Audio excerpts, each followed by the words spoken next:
Where your treasure is, there will your heart be also.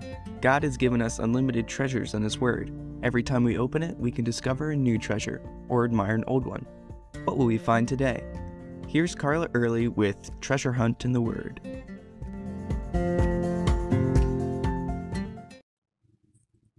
Did you ever do something really stupid, maybe even life-threatening, that you look back later and wonder, what was I thinking? Josiah had a moment like that, and when I read it, I wondered, what was he thinking? The Bible not only records King Josiah as doing what was right in the sight of the Lord, not turning aside to the right hand or the left, but it says, "Now before him there was no king like him, who turned to the Lord with all his heart and with all his soul and with all his might, according to all the law of Moses. Nor after him did any arise like him. He destroyed idols in high places, got rid of anything and anyone who would lead his people astray, followed the law, renewed the covenant with the Lord, refurbished the temple, and led the people to celebrate Passover." But then, when Pharaoh Necho came by on his way to the Euphrates River to fight against Carchemish, Josiah inexplicably came out to fight him. We don't see him asking God's will about the matter. He just went out and picked a fight. He had no reason that I could see to fight Necho. The Pharaoh even warned him, sending him this message, "What have I to do with you, King of Judah? I have not come against you this day, but against the house with which I have war. For God commanded me to make haste. Refrain from meddling with God, who is with me, lest he destroy you."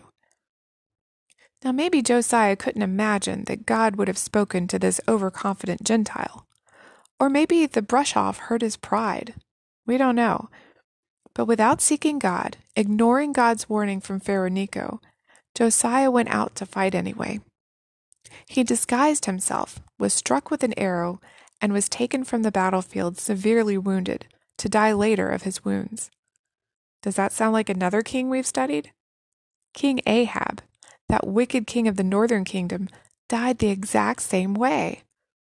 Now that proves that believers can make the same mistakes as unbelievers and suffer the same fate. Yet Josiah's people mourned him greatly, even wrote lamentations about him. Ahab's people didn't mourn him, I'm sure. We might wonder why God didn't protect Josiah after all this king had done for him.